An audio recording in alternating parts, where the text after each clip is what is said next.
Sénégal, bonjour. De la bouillabaisse, voilà ce que semble indiquer la tribune au sujet du débat autour du fichier et autres soupçons de fraude. En tout cas, silence, on recule. C'est le titre qui barre la une de la tribune dans le journal du groupe Dendia. Le numéro 2 du parti Réumi, comprenez Aladji Kéfal, ou le nanditeux de classe exceptionnellement exceptionnelle qui monte au créneau pour dire non à la forfaiture de la Sénat. En d'autres termes, Manko Taraou Sénégal ne peut cautionner une telle forfaiture qui porte un sacré coup à notre démocratie, dixit Aladji Kéfal, le numéro 2 du parti Réumi. Toujours dans la tribune, considère à plus d'un titre qu'après une situation économique totalement, voire complètement au rabais, une situation sociale au rabais, nos gouvernants nous plongent dans un système électoral et dans une démocratie au rabais. Pourquoi démocratie au rabais? Eh bien parce que d'après le nandité de classe exceptionnellement exceptionnelle, Aladji Kéfal, les membres de la Sénat ne doivent solliciter ni recevoir d'instructions ou d'ordre d'une autorité publique ou privée selon l'article L7 alinéa 5 du code électoral.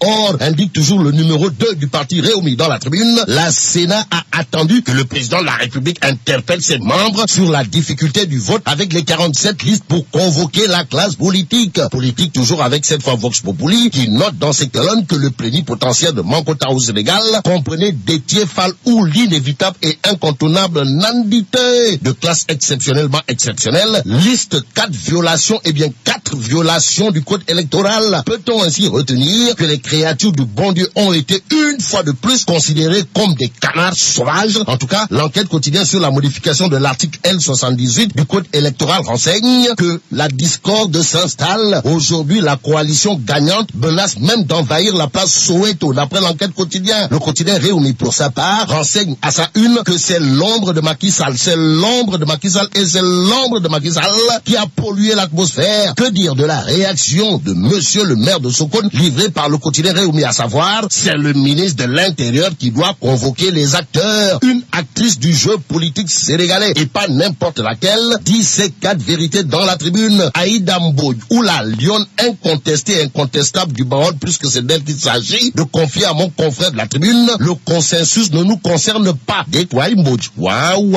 D'où les propos de Aïda Mbodj, présidente de la coalition And Sakal Ligue, soulignés par la tribune, à savoir, pour qu'il y ait consensus, il faudrait une démarche participative devant intéresser toutes les coalitions, alors que And Sakal Ligue n'a pas été convoqué. Dixit Aïda Mbodj dans la tribune. Du côté de Vox Pop, c'est Ousmane Sonko de Pastef les Patriotes qui, sur le choix des bulletins de vote, tient à dire nous ne sommes pas un troupeau de Macky Sall. Si lui, il a des velléités dictatoriales, il n'a qu'à l'appliquer dans son parti, mais il ne va pas nous imposer un consensus. Dixit Ousmane Sonko dans Vox Populi. À la une du journal, c'est Moussatine de la coalition Manko Taraou Sénégal qui bande les muscles avant de dire depuis le 30 juin 2017, le Sénégal n'a plus d'assemblée. Vous le déconnez? Walaï, Moussatine en tout cas renseigne dans Vox Pop, nous n'avons pas la possibilité de toucher à la durée des mandats électifs pour les élections à venir. L'As quotidien nous livre les propos de Macky Sall aux responsables de Dakar, à savoir, c'est gagner ou périr. Aussi, le président, d'après l'As, a dit à ses militants de la capitale, je ne vous sens pas et si vous perdez, je change les acteurs du monde paysan qui semblent souffrir le martyre. D'après l'enquête, à la une du journal, on peut en tout cas lire dossier hivernage 2017, les semences de l'incertitude. La preuve que ça ne tourne pas rond. Alors là, pas du tout rond chez les paysans. L'enquête indique dans le Saloum et dans le Ndoukoumane, ils rejettent les semences de mauvaise qualité. Terminons avec Réumi Quotidien qui parle de pénurie d'eau en notant la colère